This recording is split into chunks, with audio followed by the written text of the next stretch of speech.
নিধি মানে সমুদ্র। এই কলিকাল দোষে ভরা, পাপে ভরা। একটাই মাত্র মহৎ গুণ আছে, কলের দোষ নিধি রাজন। মানে সুখদেব গোস্বামী পরীক্ষিত মহারাজকে বলছে, হে রাজন, এই কলিকালটা দোষে ভরা, পাপে ভরপুর, দোষের সমুদ্র স্বরূপ। একটাই মাত্র মহৎ গুণ আছে। কি গুণ? কীর্তনাদেব কৃষ্ণস্য মুক্ত বন্ধ পরম ব্রজে। একমাত্র হরিনাম সংকীর্তনের দ্বারাতেই সমস্ত পাপ থেকে মুক্তি লাভ করে, সমস্ত বাধা বিঘ্ন থেকে মুক্তি লাভ করে, এই সংসার নামক জ্বলন্ত আগুন থেকে মুক্তি লাভ করে সে ভগবানের কাছে ফিরে যেতে পারবে। Back to god head, back to home.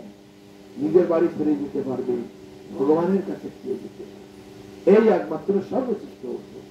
এটা অন্য কলিযুগেতে ছিল না, একমাত্র এই কলিযুগেতে এই সম্পত্তি জীবের ভাগ্যে নেমে এসেছে। হে রাজন, তুমি হরিনাম সংকীর্তন করো। কৃষ্ণ চলে গেছে, কলিযুগ আরম্ভ হয়ে গেছে, এখন তোমার হরিনাম ছাড়া আর গতি নাই, গতি নাই, গতি নাই।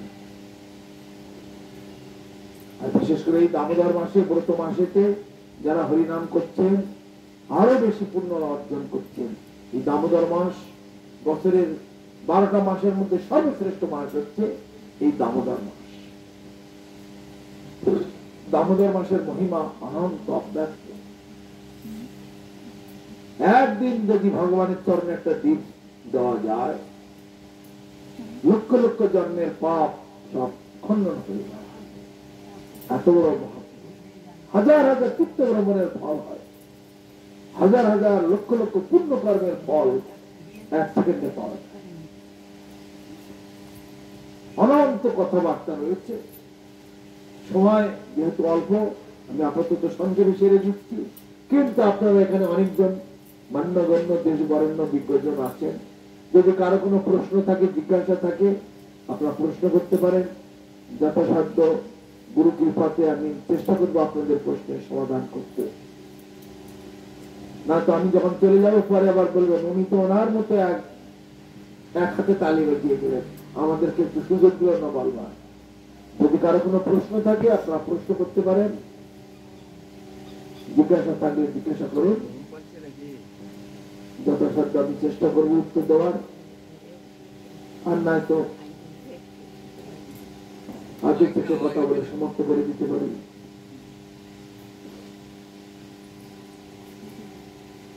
আচ্ছা, কারো কোনো প্রশ্ন? বলো, কি প্রশ্ন? বলো বলো, হ্যাঁ জোরে বলো, আমি শুনতে পারি। কি দামোদর? দাম বসুদার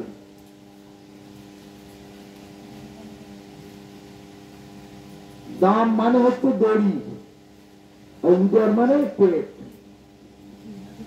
পেটের উপরে দড়ি। কে করেছিল, কাকে করেছিল? এখানে করছে দেখতে ছবিটাতে। কে বেঁধেছিল? কত বড় ভক্ত সে! অনন্ত কোটি ব্রহ্মাণ্ডের মালিক যে কৃষ্ণ, তাকে দড়ি দিয়ে বেঁধে ফেলতে পারে।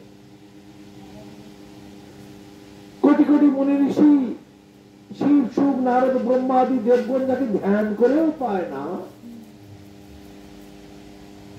সেই কৃষ্ণকে একজন সাধারণ ভক্ত সে দড়ি দিয়ে বেঁধে ফেলল। এই মহিমা দু চার কথায় ব্যাখ্যা করে বোঝানো যায় না। দামোদর অষ্টক যে কীর্তনটি রয়েছে আমাদের, দামোদর অষ্টক কীর্তনটি পড়লে এবং তার মানেটা ব্যাখ্যা করলে মানে কয়েকদিন লেগে যাবে তার ব্যাখ্যা করতে। কিভাবে বোঝানো যাবে?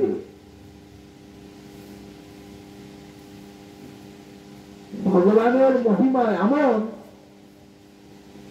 তিনি ভগবান নিজের মহিমা নিজে কখনো প্রকাশ করেন না, ভক্তদের মাধ্যমে প্রকাশ করা।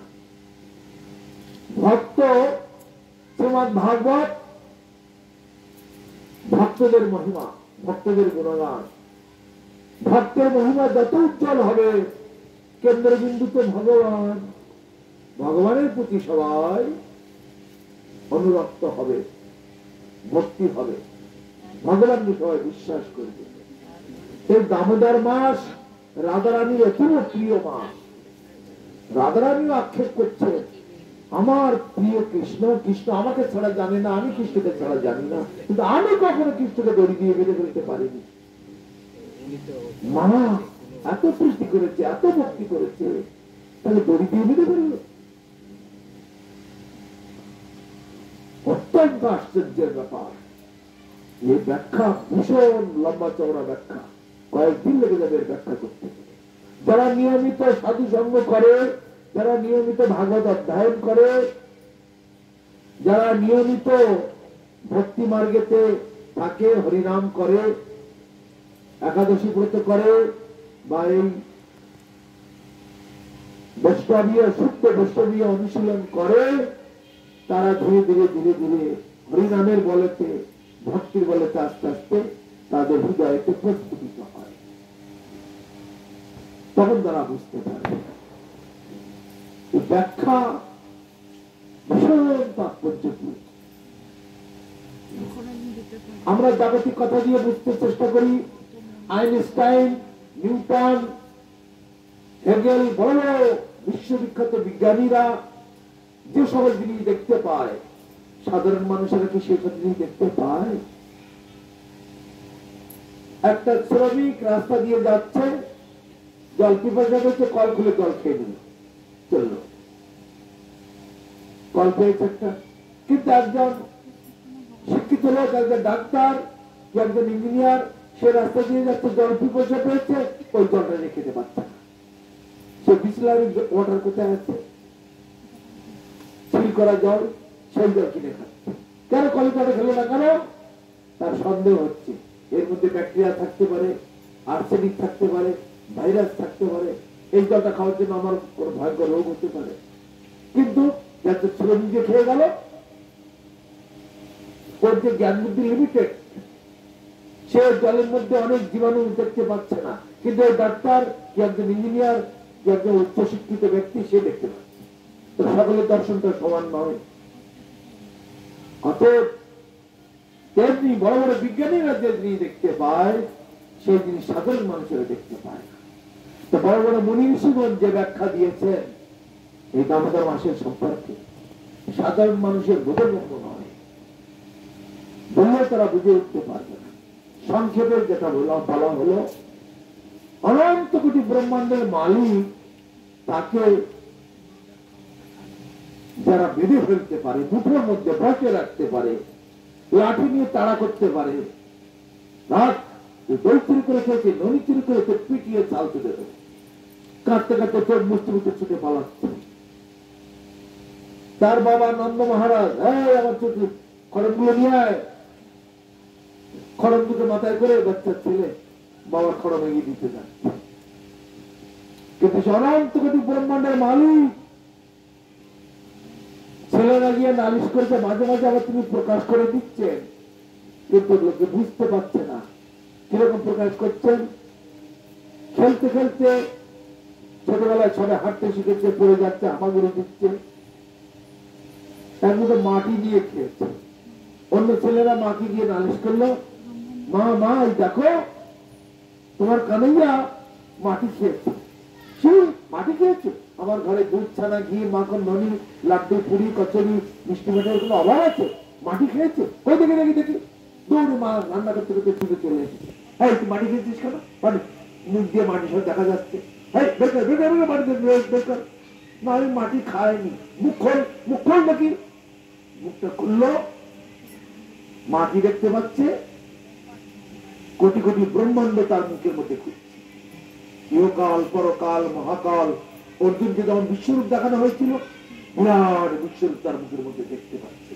কোটি কোটি গ্রহ, নক্ষত্র, চন্দ্র, সূর্য সব তার মুখে। মা অবাক হয়ে গেল, ওরে বাবা, আরে আমার গোপালের ভূতে ভূতে ধরেছে নাকি, আমি কি দেখলাম, ওরে ওটাকে ডাক, এদিকে ডাক, ডাক্তার ডাক, কেননা দেখাচ্ছে মাঝে মাঝে, কিন্তু তাকে ধরা দিচ্ছে না। কেন ধরা দিচ্ছে না? ভগবান নিজে বালক সেজে যে লীলাটি করছেন তাকে বলা হয় বাৎসল্য প্রেম। যখন বন্ধুদের সঙ্গে গরু চড়াতে খেলছে তখন হলো সখ্য প্রেম। যখন যুবতীদের সঙ্গে পরিহাস করছে খেলছে সেটা হচ্ছে মাধুর্য প্রেম। তারপরে দাসগণ যখন তাকে প্রভু জ্ঞানে পুজো করছে তখন সেটাকে হচ্ছে দাস্য প্রেম।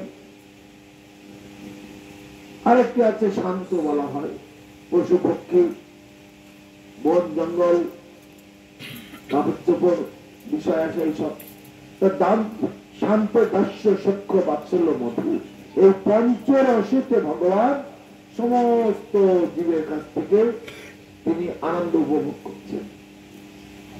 এই কোটি কোটি ব্রহ্মাণ্ড কোটি কোটি জীব তার নিজের থেকেই জন্মেছে, তিনি নিজে ইচ্ছা করেছেন জন্ম সৃষ্টি করেছেন নিজের জন্য, নিজের থেকে নিজের দ্বারা। অতএব তিনি ছাড়া আর কেউ বুঝতে পারেন না। আর তিনি বুঝতে পারেন যাকে ভগবান কৃপা করেন তিনি সঠিকভাবে বুঝতে পারেন। ঈশ্বরের কৃপালে হয়তো যাহারে সেই ঈশ্বর তত্ত্ব জানিবারে বুঝিবারে বলিবারে পারে। ঈশ্বরের কৃপা ছাড়া ঈশ্বরের তত্ত্ব কখনো বোঝা যায় না। ইংরেজিতে একটি কথা আছে, নেতা কাকে বলে? Of the people, by the people and for the people. জনগণের ভেতর থেকে একজন, জনগণের দ্বারা নির্বাচিত একজন এবং জনগণের জন্য কাজ করবে তিনি হচ্ছেন নেতা বা মন্ত্রী। সেটা আকাশ থেকে পড়েনি মন্ত্রীটা, জনগণের ভেতর থেকে একজন মাথা তুলে দাঁড়িয়েছে। কে তাকে নির্বাচন করেছেন? এই জনগণের তাকে নির্বাচন করেছেন। আবার তিনি কি কাজ করছেন? এই জনগণের স্বার্থে কাজ করছেন। তেমনি ভগবান তাই, তার নিজের থেকে, নিজের দ্বারা এবং নিজের জন্য। ভগবান নিজে নিজে এসেছেন তার নিজের থেকে, আবার নিজের জন্যই কাজ করছেন, নিজেই নিজেকে আনন্দ উপভোগ করার জন্য এগুলি করছেন। আমরা মাঝখান থেকে আমাদের স্বার্থের জন্য, আমাদের মঙ্গলের জন্য, আমাদের কল্যাণের জন্য আমরা সেটা একটু বাড়িয়ে বলছি। ভগবান আমাদের প্রতি কৃপা করে অবতীর্ণ হয়েছেন। তিনি বড় দয়ালু, পরম দয়াল নিত্যানন্দ, পরম দয়াল গৌর হরি, আমাদের কল্যাণের জন্য তিনি অবতীর্ণ হয়েছেন। কিন্তু প্রকৃতপক্ষে তিনি নিজের থেকে, নিজের দ্বারা, নিজের জন্য। এই পরতত্ত্ব একমাত্র সুকৃতিশালী, একমাত্র পুণ্যবান, ভাগ্যবান, বুদ্ধিমান তারাই ছাড়া সবাই বুঝতে পারবে না। খুব সহজ, আবার খুব কঠিন। তত দূরে তত অন্তিকে, যতটা দূরে বলে মনে হয় ততটা নিকটে। অজস্র কথা আছে। আর কারো কোনো প্রশ্ন আছে? বলুন।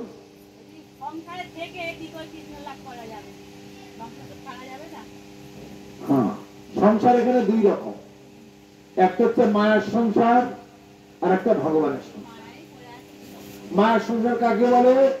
আমি মালিক, আমি কর্তা, আমি খেটে খুঁটে এটা করেছি, অনেক পরিশ্রম করে ছেলেটাকে পড়িয়েছি, ছেলেটা বড় চাকরি পেয়েছে, অনেক পরিশ্রম করে ছেলেটাকে শিখিয়েছি, এইসব করেছি, আমি মালিক, আমি কর্তা। এইসব যা করছে আমার জন্য, যা রান্না করছে আমার জন্য, যা খাচ্ছে আমার নিজের সাথে, নিজের আমি আর আমার এইটুকু। আরেকটি সংসার আছে, যেটা হচ্ছে ভগবানের সংসার। ইংরেজিতে বলা হয় গড সেন্ট্রিক ফ্যামিলি লাইফ। একটা হচ্ছে সেলফ সেন্ট্রিক ফ্যামিলি লাইফ, মানে আত্মকেন্দ্রিক সংসার। আর একটা হচ্ছে ভগবান কেন্দ্রিক সংসার। যেমন আমরা আমাদের আশ্রম আছে, আমাদের বাড়ি, আমাদের ঘর আমরা বলি না, ঠাকুরের বাড়ি, ঠাকুরের ঘর, ঠাকুরের মন্দির। এই কোটি কোটি টাকা আসছে, চারিদিক থেকে দান ধন আসছে ঠাকুরের সেবার জন্য। আমরা যা করি ঠাকুরের জন্য, চাষবাস করি, রান্না বান্না করি, আমরা ঘর বাড়ি পরিষ্কার করি। গৃহস্থ লোকেরা যা কাজ করে তার থেকে 3-4 গুণ বেশি কাজ আমরা করি। লোক বলে আপনারা তো সাধু হয়েছেন, আপনাদের আবার কাজ কি? চলো তাহলে আমাদের সঙ্গে থাকো, দুদিন থেকে দেখো না, দুদিন যাই করে কাটবে, 3 দিনের দিন ঘুরে ঘুরে পালিয়ে চলে যাবে। বাপ রে বাপ, এখানে থাকা যাবে না। অতএব যেন তেন প্রকারে মন কৃষ্ণের নিবেশয়, যে কোনো প্রকারকে আমার মন বুদ্ধি অহংকার ভগবানেরকে নিবেদন করতে হবে। কৃষ্ণকেন্দ্রিক সংসার, এই বাড়ি ঘর বিষয় সব ভগবানের। যা আমি আয় করি ভগবানের জন্য, যা বাজার করি ভগবানের জন্য, যা রান্না করি ভগবানের জন্য, যা খাই ভগবানকে ভোগ দিয়ে প্রসাদ খাই। বিচারটা পাল্টে ফেলতে। আর এই কলিযুগের জন্য ভগবান মহামন্ত্র নিয়ে এসেছেন, মহামন্ত্রটা জপ করতে হবে। আর এই ব্রত আদি যেগুলো আছে, এখন যেমন দামোদর ব্রত চলছে, একাদশী ব্রত আছে, তারপরে আরো অনেক সব ব্রত আদি আছে। সারা বছরেতে 30টা উপবাস আছে, 26টা একাদশী আর 4টে জন্মদিন, শিব চতুর্দশী, নৃসিংহ চতুর্দশী, জন্মাষ্টমী, আর হচ্ছে ওই গৌর জয়ন্তী, মহাপ্রভুর আবির্ভাব। এই 4টি উপবাস, 26 আর 4 30টা উপবাস। আর এই কার্তিক ব্রত প্রত্যেক কার্তিক মাসে। আর হরিনাম করা, গুরুবাক্য শিরোধার্য করা, গুরুবাক্য অবনত মস্তকে পালন করা। স্কুলে মাস্টারের কথা যে ছাত্র শুনবে না, তার পাশে ভরসা দেওয়া যায় না। যে ছাত্র মাস্টারের কথা মনোযোগ দিয়ে শুনবে, পালন করবে, সে ভালোভাবে পাস করতে পারবে। আর যে শুনবে না, মানবে না, তার পাসও হবে না। সেই রকম আর কি। অর্থাৎ 2 রকমের সংসার, একটা কৃষ্ণ সংসার আর একটা মায়ার সংসার। মায়ার সংসারটাকে পাল্টিয়ে কৃষ্ণের সংসার করব। মায়ের সংসারটাকে ফেলে দিতে বলছি না, তা পরিবর্তন করতে হবে। পরিবর্তন করে ভগবানের সংসার বানাতে হবে, তাহলে আর তার কোনো অসুবিধা। অতএব সাধুগুরু বৈষ্ণবের আনুগত্যে জীবনযাপন, বাকি জীবনটা অতিবাহিত করা, এই তো হয়ে গেল। আমরা বড় স্বতন্ত্র ভাবে জীবনযাপন করতে ভালোবাসি। তো আমাদের বৈষ্ণব কবি গাইছেন, বড় দুঃখ পাইয়াছি স্বতন্ত্র জীবনে, সব দুঃখ দূরে গেল পদ বরণে। স্বতন্ত্র ভাবে যখনই জীবনযাপন করবে, দুঃখ কষ্ট পাবে। কেন এইসব সংসার দশা? কোটি কোটি মানুষ কেন চিন্তার জ্বালায় জ্বলে পুড়ে মরছে? যেহেতু স্বতন্ত্র। এই গভর্নমেন্ট, আমাদের দেশে সরকার আছে, সরকারের দেশে কি সরকার দেশে একটা নিয়ম তো বানিয়ে রেখেছে না? ডিসিপ্লিন তো আছে। রাস্তায় চলতে গেলে নিয়ম আছে, অফিস আদালতে নিয়ম আছে, গাড়িতে নিয়ম আছে, সব জায়গায় নিয়ম আছে। যারা নিয়ম ভাঙে তাদেরকে পুলিশের হাতে তুলে দেওয়া হয়, পুলিশ তাকে ধরে জেলখানায় রাখে। কিন্তু যারা সরকারের নিয়ম কানুন মেনে চলবে, তাদের আর কোনো অসুবিধা নাই। স্বতন্ত্র ভাবে যে যা খুশি করে। কেউ কালী পুজো, কেউ দুর্গ পুজো, কেউ শীতলা পুজো, কেউ মমতা পুজো, কেউ বড় ঠাকুর, মেজ ঠাকুর, কেউ ভবনে যাচ্ছে, কেউ মুসলিম হতে যাচ্ছে। বোঝেই নাকি কোনটা করণীয় আর কোনটা অকরণীয়, এটুকু বোঝে না। তাহলে তাদের কল্যাণ কি করে হবে? প্রত্যেক ক্রিয়ার সমান এবং বিপরীত প্রতিক্রিয়া। প্রতিক্রিয়া সবাই পাচ্ছে, যার জন্য তিনি তার দ্বারা জ্বলে পুড়ে যাচ্ছে। Action reaction, action reaction. অতএব তুমি যদি নিত্য কল্যাণ চাও, তাহলে তোমার সংসারটাকে সাজিয়ে নিতে হবে, আর সদ্গুরুর চরণাশ্রয় করে দীক্ষা গ্রহণ করতে হবে। আমাদের ইচ্ছা মতো যা একটা দীক্ষা নিয়ে নিলাম, দীক্ষার মানে কি তাই বোঝে না। একটু আগেই বললাম, দীক্ষা মানে কৃষ্ণ দাস্য। বুঝে নেয় মন, জন্ম জন্মান্তরের প্রভু কৃষ্ণ একমাত্র ধন। কৃষ্ণ ছাড়া অন্য কিছু নাহি অভিলাষ। কৃষ্ণ থেকে দূরে গেলে হবে সর্বনাশ। এই মর্মে কৃষ্ণ কৃপা পাইতে চাই সদ্গুরু, আর তার চরণাশ্রয় করলে পরে দীক্ষা হয়। আর যে দীক্ষার নেই তিলক মালা হরিনাম, সে দীক্ষার নেই এই বাজারে কোনো নাম। ধর্মের নামে দীক্ষা নিয়ে পরমার্থের নাম নেই। পশুর মতো কাটলো জীবন, এই ব্যবসার দাম নেই। ধর্মকর্ম লোক দেখানো, কাজের বেলায় জিরো, আর এমন ধর্ম কলিযুগে করছে যাতে হিরো। কপাল পোড়া মানুষগুলো তাদের পিছে ঘুরে দুর্লভ জীবন হাতে পেয়েও অকালেতে মরে। শোনো বন্ধু, দীক্ষা নেবে আপন ঘরে পেতে, আর এই নকল বিষয় ছাড়তে হবে আসল অর্থ পেতে। তাই মহাপ্রভুর শিক্ষা দীক্ষায় জীবন করো সার, শ্রী রূপাঙ্গ সম্প্রদায় করো অঙ্গীকার। এ হচ্ছে দীক্ষা। নিজের ইচ্ছা মতো এক জায়গায় দিলেও হবে না, বিচার করতে হবে। যে কোনো একটা ডাক্তার কাছে দেখালে আমার রোগ সারে দেন, যে কোনো একটা স্কুলে ভর্তি করে দিলাম, ছেলে একবারে এমএ পাস করে, ল পাস করে একেবারে বড় প্রফেসর হয়ে যাবে নাকি?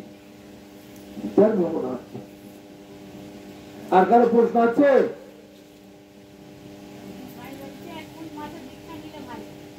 মঠে আবার দীক্ষা দেয় নাকি?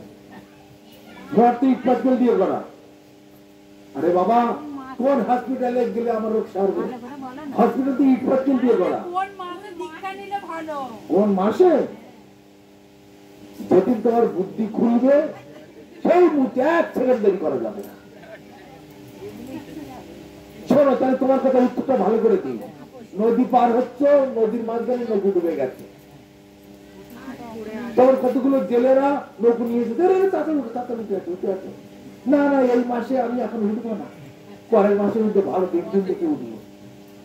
এরকম করবে নাকি? ভালো দিন দিকে উঠবে? আর তুমি মরে যাচ্ছ, প্রাণে বাঁচবে। শুভস্য শীঘ্র, অশুভস্য কাল হরণ। শুভ কার্য 1 সেকেন্ড দেরি করা যাবে না। কোন মাসে দীক্ষা? যখন আমার সুবুদ্ধি আসলো, এই দিন ছাড়া আমার পথ নাই, 1 সেকেন্ড দেরি করা যাবে না, সঙ্গে সঙ্গে দীক্ষা নিতে হবে। আর যতক্ষণ বুদ্ধি মাথায় ঢুকছে না, ভোগো 1 জন্ম 2 জন্ম 10 জন্ম 1000 জন্ম ঘুরে ঘুরে মরো।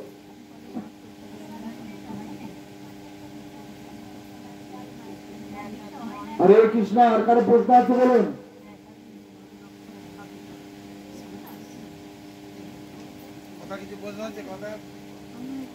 কিছু বলছেন?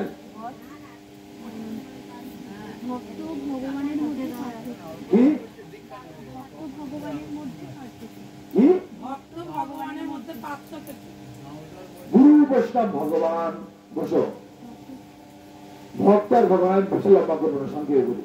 ভক্ত হচ্ছে ভগবানের দাস।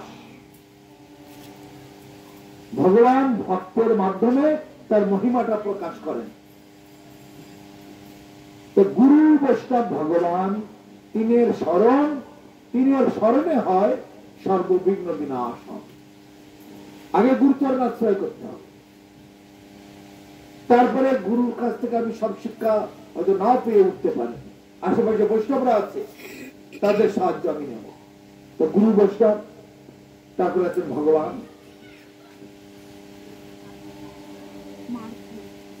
তো গুরু বৈষ্ণব ভগবান। উপনিষদে বলছে ভয়ং দ্বিতীয়াবি নিবেশত সাধি সাত্রেতস্য বিপর্যয় স্মৃতি তন্মায়া আত্মবুদ্ধ আবদে ভক্তের সঙ্গ গুরু দেবতা আত্মা। দেবতা মানে ভগবান, আর গুরু আছে মাঝখানে, আত্মা মানে আমি আছি, আমার গুরু আছে, আর ভগবানকে একই সরল রেখায় আসছে। তখন আমার রাস্তা একদম সোজা পরিষ্কার হয়ে। গুরুকে, গুরু হচ্ছে সাক্ষাৎ ধরিত্রের সমস্ত শাস্ত্র। গুরু হচ্ছে স্বয়ং ভগবান, তিনি গুরু রূপে আসেন। ভগবান গুরু রূপে, ভগবানের ভক্ত রূপে, ভগবানের পার্ষদ রূপে, ভগবানের এজেন্ট রূপে, ভগবানের ঘটক রূপে জগতে নেমে আসে এই জীবনকে সহযোগিতা করবার জন্য, ভগবানের সঙ্গে যোগাযোগ করিয়ে দেওয়ার জন্য। গুরু নরমতি যস্য বা নারকী সব, সেই গুরুকে যারা নরবুদ্ধি মনুষ্য বুদ্ধি করে তাদের নরক গতি হয়। সেই জন্য গুরুকে কখনো মনুষ্য বুদ্ধি করা যাবে না, জড় বুদ্ধি করা যাবে না। তা আমরা সচরাচর গুরুকেই ভক্ত বলি, গুরুকেই শ্রেষ্ঠ ভক্ত, শ্রেষ্ঠ বৈষ্ণব, গুরু স্বয়ং ভগবান, একই তত্ত্ব। প্রকৃত শুদ্ধ ভক্ত তিনি ভগবান, ভগবানের ভগবত্তা যার মধ্যে প্রকাশিত, তিনি ভক্ত। ভক্ত এখানে দুই রকম, এক গ্রন্থ ভক্ত, আরেক হচ্ছে সচল ভক্ত। তার মানে গ্রন্থ ভাগবত আর ভক্ত ভাগবত। ভাগবত মানে ভগবানের ভগবত্তা। তো ভগবান হচ্ছেন সবকিছুর উপরে। তিনি আবার যখন জীব কল্যাণের জন্য ভক্তভাব অঙ্গী করে আসেন, তখন তাকে আমরা ভক্ত বলি বা গুরু বলি, বৈষ্ণব বলি। তা গুরু বৈষ্ণব ভগবান একই তত্ত্ব। কর্ম অনুসারে বা কার্য অনুসারে আমরা ভাগ ভাগ করে দেখি। ভগবান নিজেই গুরু রূপে আসেন, ভক্ত রূপে আসেন, তিনি নিজেই বৈষ্ণব। সাধু সঙ্গ করতে করতে, অনুশীলন করতে করতে অটোমেটিক্যালি এগুলো শিখে যাবে, এগুলো বুঝে যাবে। তার জন্য এ ধরনের কথা হঠাৎ বলতে গেলে মাথায় ঢুকবে না। কেননা গুরু মানুষের মতো ঘুরে বেড়াচ্ছে, মানুষের মতো কথা বলে, মানুষের মতো বকাঝকা করে, আমি ভুলভাল করলে শাসন করে, মানুষের মতো খায় দায় ঘুমোয়। ভগবত বুদ্ধিতে দেখতে পারবো না, ভক্ত বুদ্ধিতে দেখতে পারবো না, বৈষ্ণব বুদ্ধিতে দেখতে পারবো না। সেই জন্য সাধু সঙ্গ করতে করতে আস্তে আস্তে সব বুঝে যাবে।